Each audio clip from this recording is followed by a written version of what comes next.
नमस्कार. विज्ञान यात्री लुई पाश्चर यांचे जीवनचरित्र या संदर्भात आपल्याशी संवाद साधण्याचा हा एक प्रयत्न आहे. अशा महत्त्वपूर्ण विषयासाठी कृपया चॅनलला सबस्क्राईब करा. आपली मते आणि सूचना कमेंट बॉक्समध्ये लिहा. लुई पाश्चर हे एक प्रसिद्ध फ्रेंच रसायनशास्त्रज्ञ आणि सूक्ष्म जीवशास्त्रज्ञ होते. त्यांनी रोगांचे सूक्ष्मजंतू सिद्धांत, पाश्चरायझेशन, लसीकरण आणि किण्वन यासारख्या महत्त्वपूर्ण शोधांनी विज्ञान, तंत्रज्ञान आणि वैद्यकशास्त्रात क्रांती घडवली. त्यांच्या कार्यामुळे अनेक रोगांवर नियंत्रण मिळवणे शक्य झाले आणि त्यांना फ्रान्सचा सर्वोच्च सन्मान लिजन ऑफ ऑनर मिळाला. पाश्चरायझेशन म्हणजे दूध गरम करून जंतू नष्ट करण्याची प्रक्रिया. किण्वन ही एक नैसर्गिक प्रक्रिया आहे. यामध्ये ईस्ट, बॅक्टेरिया यासारख्या सूक्ष्म जीवांच्या मदतीने किंवा त्यांच्यापासून मिळणाऱ्या एन्झाईमद्वारे शर्करासारख्या कार्बनी पदार्थांचे रूपांतर अल्कोहोल, ऍसिड किंवा वायूमध्ये होते. किण्वन या प्रक्रियेमुळे अन्न टिकवण्यासाठी आणि चव सुधारण्यासाठी मदत होते, जसे की दुधापासून दही बनवणे आणि साखरेपासून दारू बनवणे. ही प्रक्रिया हवा नसलेल्या वातावरणात होते, म्हणजे ॲनएरोबिक रेस्पिरेशन असेही त्यांना म्हणतात. या प्रक्रियेत ऊर्जा निर्माण होते. लुई पाश्चर यांनी अनेक महत्त्वाचे शोध लावले. जीवाची उत्पत्ती निर्जीव पदार्थापासून होते असा त्या काळचा संकल्पना होती. तत्कालीन समाजातील अनेक मान्यवर या संकल्पनेचे खंदे पुरस्कर्ते होते. अनेक रोगाची कारणे व त्यापासून बचाव यामध्ये केलेल्या आमूलाग्र शोधासाठी लुई पाश्चर यांची ओळख आहे. जागतिक रेबीज दिन प्रत्येक वर्षी 28 सप्टेंबर रोजी लुई पाश्चरच्या पुण्यतिथी निमित्त आयोजित केली जाते. लुई पाश्चर यांनी आपल्या सहकाऱ्यांच्या सहकार्याने मदतीने रेबीजची पहिली प्रभावी लस विकसित केली. जागतिक रेबीज दिन साजरा करण्याचा उद्देश मानव आणि प्राण्यांवर रेबीज दुष्परिणामांविषयी जागरूकता वाढविणे, धोकादायक रोग कसा रोखता येईल याविषयी माहिती आणि सल्ला प्रदान करणे आणि रेबीज नियंत्रणातील वाढीव प्रयत्नासाठी वकिलीचे समर्थन करणे हे आहे. जगातील बऱ्याचशा देशांमध्ये रेबीज ही एक महत्त्वाची आरोग्य समस्या आहे. विकसनशील जगात सर्व मानवी मृत्यूपैकी 90% मृत्यू रेबीड कुत्रा चावल्यामुळे होतात, तर आफ्रिका आणि आशियात 95% मृत्यू होतात. अंटार्क्टिकाचा अपवाद वगळता प्रत्येक खंडातील लोक आणि प्राणी यांना रेबीजचा धोका संभवतो. रेबीज प्रतिबंधातील एक मोठी समस्या जोखीम असलेल्या लोकांमध्ये मूलभूत जीवन रक्षण ज्ञानाचा अभाव ही आहे. लुई पाश्चर यांचा जन्म दिनांक 27 डिसेंबर 1822 रोजी फ्रान्सच्या पूर्व भागातील डोले या गावी चामडी कमावणाऱ्या एका गरीब कुटुंबात झाला. लहानपणी लुई पाश्चर हे चित्र काढण्यात आणि मासे पकडण्यात पटाईत होते. शालेय शिक्षण अबर्वा येथे झाले.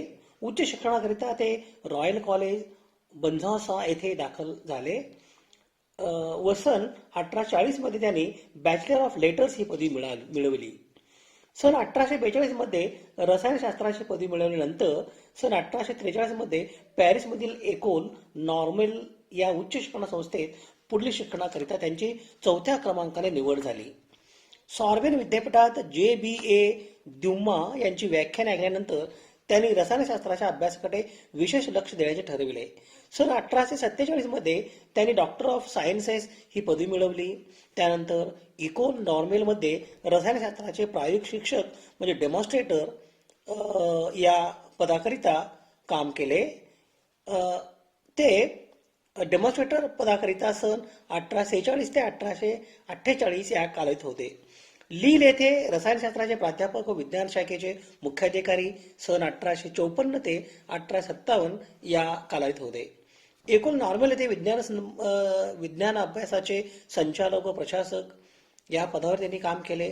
अशा विविध पदावर काम केल्यानंतर त्यांनी सॉर्बॉन येथे रसायनशास्त्राचे प्राध्यापक आणि एकूण नॉर्मलमध्ये शरीर क्रिया वैज्ञानिक प्रयोगशाळेचे संचालक म्हणून कार्य केले. शेवटी सन 1888 मध्ये त्यांच्याच नावाने स्थापन करण्यात आलेल्या पाश्चर इन्स्टिट्यूटचे ते संचालक झाले व मृत्यूपर्यंत ते त्याच पदावर कार्यरत होते. लुई पाश्चर यांचे सुरुवातीचे संशोधन रसायनशास्त्राशी निगडीत होते. टार्टारिक अम्लाच्या रेणूच्या रचनेचा त्याने अभ्यास केला. नैसर्गिक पदार्थामध्ये असणाऱ्या आणि कृत्रिमरित्या तयार केलेल्या टार्टारिक आम्लाच्या रेणूंच्या रचनेत काही फरक आढळून आला होता. नैसर्गिक पदार्थामधील टार्टारिक आम्लाचा रेणू ध्रुवीकृत प्रकाशाची दिशा बदलतो, तर कृत्रिमरित्या तयार केलेला रेणू मात्र हे परिवर्तन घडवून आणू शकत नव्हता. त्यांचे बाकीचे रासायनिक आणि भौतिक गुणधर्म मात्र अगदी सारखेच होते.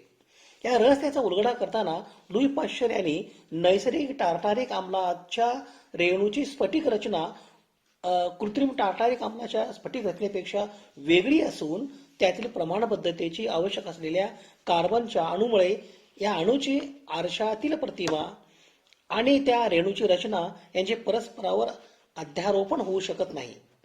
असे रेणू प्रकाशीय प्रतिसाद देतात आणि ध्रुवीकृत प्रकाश फिरवू शकतात. रेणूंच्या बहुरूपतेविषयी प्रथमच इतके सुस्पष्ट विवेचन पहिल्यांदाच दिले गेले होते. लुई पाश्चर यांच्या वैद्यकीय शोधामुळे रोगांच्या सूक्ष्मजंतूंचा सिद्धांत आणि क्लिनिकल औषधामध्ये त्यांचा वापर करण्यास थेट मदत मिळाली. बॅक्टेरियाचा संसर्ग थांबवण्यासाठी दूध आणि वाईनवर उपचार करण्याच्या तंत्राचा शोध त्यांनी सर्वसामान्य नागरिकांसाठी लावला होता आहे. ही प्रक्रिया आता पाश्चरायझेशन या नावाने ओळखली जाते. लुई पाश्चर यांना जीवाणूशास्त्र म्हणजे बॅक्टेरियोलॉजी या क्षेत्राचे मुख्य संस्थापकापैकी एक म्हणून ओळखले जाते आणि ते सूक्ष्म जीवशास्त्र शाखेचे जनक म्हणून प्रसिद्ध आहेत. वातावरणातील निर्जीव पदार्थापासून सजीवांची उत्पत्ती झाली असावी असा एक संकेत होता. या प्रक्रियेला उत्स्फूर्त निर्मिती किंवा अजीव जननन किंवा स्पॉन्टेनियस जनरेशन किंवा अबायोजेनेसिस असेही म्हणतात. लुई पाश्चर यांनी हा उत्स्फूर्त निर्मिती, अजीव जनन किंवा स्पॉन्टेनियस जनरेशन किंवा अबायोजेनेसिस हा सिद्धांत चुकीचा असल्याचे सिद्ध केले. फ्रेंच अकॅडमी ऑफ सायन्सेसच्या संयुक्त विद्यमाने लुई पाश्चर यांनी जगाला हे दाखवून दिले की निर्जंतुकीकरण आणि सीलबंद फ्लास्कमध्ये जीव विकसित होत नाही. निर्जंतुकीकरण परंतु खुल्या किंवा उघड्या फ्लास्कमध्ये सूक्ष्मजीव वाढू शकतात. जरी जंतू संख्येच्या सिद्धांतांचा प्रस्ताव मांडणारे लुई पाश्चर हे पहिले शास्त्रज्ञ नव्हते, परंतु त्यांच्या प्रयोगाने विज्ञानाची योग्यता दर्शवली आणि बहुतेक युरोपला ते सत्य असल्याचे पटले. लुई पाश्चर यांनी विज्ञानाच्या प्रगतीत आपली विविध क्षेत्रातील संशोधनाने मौल्यवान भर घातली. सूक्ष्म जंतू हे काही रोगांना तसेच कार्बनी म्हणजे जैव पदार्थांच्या किण्वनाला, आंबवण्याला किंवा कुजण्याला कारणीभूत असतात हे त्यांनी सिद्ध केले. अलग रोग म्हणजे पिसाळ रोग, संसर्गिक काळपुळी आणि कोंबड्यातील पटकी या रोगावरील प्रतिबंधक लस शोधून ती वापरणारे लुई पाश्चर हे पहिले शास्त्रज्ञ होते. फ्रान्समधील इतर देशांमधील मद्य निर्मिती व रेशीम उत्पादन या धंद्यांना पडत्या काळात आपल्या शास्त्रीय ज्ञानाचा उपयोग करून ऊर्जित अवस्था आणण्यासाठी लुई पाश्चर यांनी आटोकाट प्रयत्न केला. त्रिमितीय रसायनशास्त्राचा पाया घालण्याच्या कार्यात लुई पाश्चर यांनी महत्वाचा वाटा उचलला. त्रिमितीय रसायनशास्त्र या विभागात संयुगांच्या रेणूमध्ये जे घटक अणू असतात त्यांची मांडणी त्रिमितीय म्हणजे लांबी, रुंदी, उंची किंवा खोली यांचा समावेश असलेल्या अवकाशात कशी झालेली आहे आणि तिचा त्या संयुगाच्या गुणधर्मावर काय परिणाम होतो यासंबंधी विचार करण्यात येतो. रसायनशास्त्राच्या प्रारंभाच्या काळी ज्ञात संयुगांची संख्या, त्यांचे गुणधर्म आणि संरचनेचे वेगवेगळे प्रकार यांचा मेळ बरोबर बसत असे, परंतु 19व्या शतकात असे आढळून आले की एकाच संरचनेची एकापेक्षा अधिक संयुगे अस्तित्वात असू शकतात. या वस्तुस्थितीचे आद्य उदाहरण म्हणजे टार्टारिक आम्ल.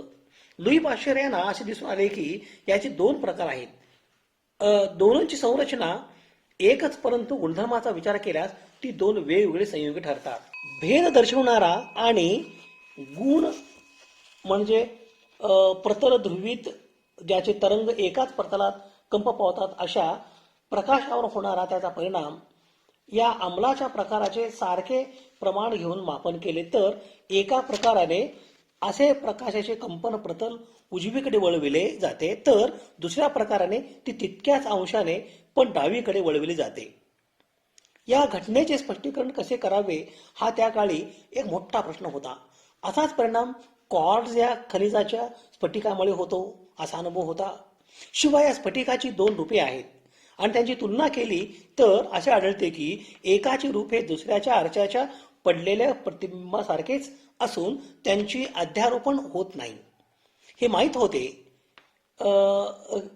होते की रूपांचे सारखे भाग एकाच दिशेकडे तोंड करतील अशा तऱ्हेने घेऊन रूपे एकमेकावर ठेवली असता त्यांचे सर्व सारखे भाग एकमेकाशी जुळले म्हणजे अध्यारोपण झाले असे म्हणतात. उदाहरणार्थ, आपल्या हाताचे पंजे, एक पंजा दुसऱ्याच्या आरशात पडलेल्या प्रतिबिंबासारखा आहे.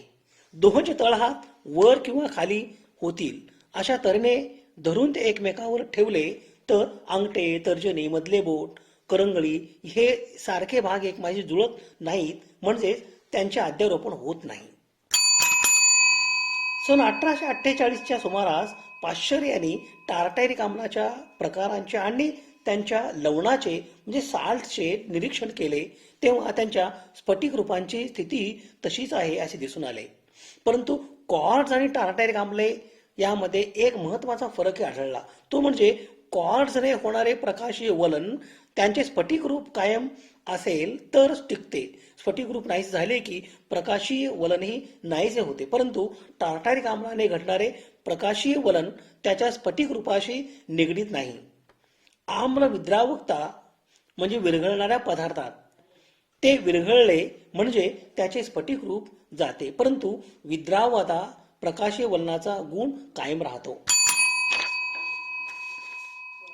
क्वार्ट्जचे स्फटिक आणि टार्टॅरिक आम्ल यामधील साम्य आणि भेद यांचा विचार करून पाश्चर यांनी असा निष्कर्ष काढला की आम्लाचा हा गुण क्वार्ट्ज प्रमाणे स्फटिकातील रेणूंच्या मांडणीत नसून आम्लाच्या रेणूमध्ये असणाऱ्या अणू आणि मूलके म्हणजे विक्रियेमध्ये तसेच राहणारे पण सामान्यतः वेगळे अस्तित्वात नसणारे अणूंचे गट यांच्या त्रिमितीय अवकाशात झालेल्या मांडणीत असला पाहिजे. त्याने असे सुचवले की आम्लाच्या एका प्रकारात ही मांडणी उजवीकडून सुरू होणाऱ्या सर्पिलासारखी म्हणजे स्क्रूच्या आट्याप्रमाणे आणि दुसऱ्यात डाव्या बाजूने सुरू होणाऱ्या सर्पिलासारखी असावी किंवा आम्लाचे घटक, अणू आणि मूलके एखाद्या अनियमित चतुपृष्ठकाच्या म्हणजे 4 पृष्ठे असलेल्या घनाकृतीच्या कोनांच्या ठिकाणी असावेत. अशा तऱ्हेने संयुगांच्या गुणधर्माचे स्पष्टीकरण करण्यासाठी त्रिमितीय मांडणीची कल्पना प्रथमच अस्तित्वात आली व त्रिमितीय रसायनशास्त्राचा पाया घातला गेला. द्रव पदार्थ त्यातल्या त्यात विशेषतः अन्न पदार्थ उदाहरणार्थ दूध आणि मादक पेय टिकाऊ बनवण्याकरिता तसेच त्यामधील सूक्ष्म जंतूंचा नाश करण्याकरिता सौम्य उष्णता उपचाराची त्यांनी शोधून काढलेली पद्धत आजही त्यांच्या नावावरून पाश्चरीकरण म्हणून संबोधली जाते. दूध, खाद्यपदार्थ, बियर, मद्य, फळांचे रस इत्यादी पदार्थामध्ये त्यात असणाऱ्या सूक्ष्म जंतूमुळे लवकर किण्वन क्रिया म्हणजे आंबवण्याची क्रिया होते. तसेच त्यास खराब चव, वास येऊन आरोग्यास हानिकारक अशा सूक्ष्म जंतूंची निर्मिती व वाढ त्यात होते. हे टाळण्यासाठी अशा पदार्थावर उष्णतेचा संस्कार विशिष्ट तापमानास करतात. त्यामुळे या किण्वनाच्या क्रियेस प्रतिबंध होऊन पदार्थातील हानिकारक घटकांचा पूर्णतः व अंशतः नाश होतो. तसेच या संस्कारामुळे अशा पदार्थांच्या रासायनिक घटकात फारच थोडा बदल होतो. सूक्ष्म जंतूमुळे मद्य व बियर खराब होतात असे लुई पाश्चर यांना आढळून आले. जर मद्य किंवा बियर 57.20 डिग्री सेल्सिअस पर्यंत काही मिनिटे तापवली तर त्यातील हानिकारक सूक्ष्म जंतूंचा नाश होतो असे त्यांनी सन 1860 मध्ये दाखवून दिले. या प्रक्रियेचा ऑस्ट्रियातील मद्य गाळणाऱ्यांनी प्रथम वापर केला व तिला पाश्चरीकरण या अर्थाचे नाव दिले. प्रथम हे प्रक्रिया मद्य व बियरसाठी वापरत असत. तथापि या प्रक्रियेने तयार झालेले पदार्थ जास्त काळ टिकतात तसेच किण्वन होण्यास रोध होतो व सूक्ष्म जंतूंचा नाश होतो असे दिसून आल्यानंतर तिचा उपयोग दूध, लोणी, चीज, फळांचे रस इत्यादीसाठी करण्यास येऊ लागला. परंतु दुधाच्या बाबतीत वापरली जाणारी ही प्रक्रिया म्हणूनच पाश्चरीकरण प्रक्रिया लोकांना अधिक परिचयाची आहे. निर्जंतुकीकरण व पाश्चरीकरण या प्रक्रिया एकच नाहीत.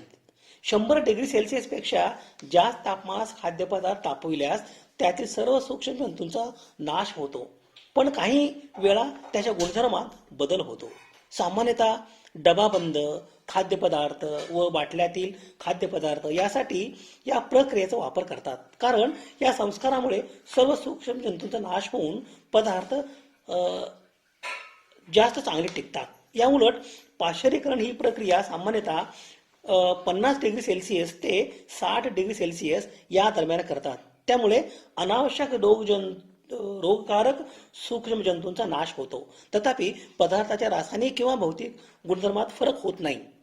उच्च तापमानाचा अल्पकाळ वापर करून पाश्चरीकरणाची प्रक्रिया केल्यास तिला झटपट किंवा फ्लॅश पाश्चरीकरण असे म्हणतात. जागतिक रेबीज दिन ही आंतरराष्ट्रीय जागरूकता मोहीम global alliance for rabies control या संयुक्त संस्थेने सुरू केली असून त्या संस्थेचे मुख्यालय अमेरिकेमध्ये आहे. हे संयुक्त राष्ट्रांचे निरीक्षण आहे आणि world health organisation, pan American health organisation, world organisation for animal health आणि US सेंटर रोग नियंत्रण आणि प्रतिबंध यासारख्या आंतरराष्ट्रीय मानवी आणि पशुवैद्यकीय आरोग्य संस्थांनी त्याचे समर्थन केले आहे. जागतिक रेबीज दिन दरवर्षी 28 सप्टेंबर रोजी लुई पाश्चर यांच्या पुण्यतिथीनिमित्त आयोजित केला जातो. पाश्चर यांनी आपल्या सहकाऱ्यांच्या सहाय्याने रेबीजची पहिली प्रभावी लस विकसित केली. जागतिक रेबीज दिनचा उद्देश मानव आणि प्राण्यावर रेबीजच्या दुष्परिणामांविषयी जागरूकता वाढवणे, धोकादायक रोग कसा रोखता येईल याविषयी माहिती आणि सल्ला प्रदान करणे आणि रेबीज नियंत्रणातील वाढीव प्रयत्नासाठी वकिलीचे समर्थन करणे हे आहे. जगातील बऱ्याच देशांमध्ये रेबीज एक महत्त्वाची आरोग्य समस्या आहे. विकसनशील जगात सर्व मानवी मृत्यूपैकी 90% मृत्यू रेबीड कुत्रा चावल्यामुळे होतात, तर आफ्रिका आणि आशियातील 55% मृत्यू होतात. अंटार्क्टिकाचा अपवाद वगळता प्रत्येक खंडातील लोक आणि प्राणी यांना रेबीजचा धोका संभवतो. रेबीज प्रतिबंधातील एक मोठी समस्या जोखीम असलेल्या लोकांमध्ये मूलभूत जीवन रक्षण ज्ञानाचा अभाव ही आहे.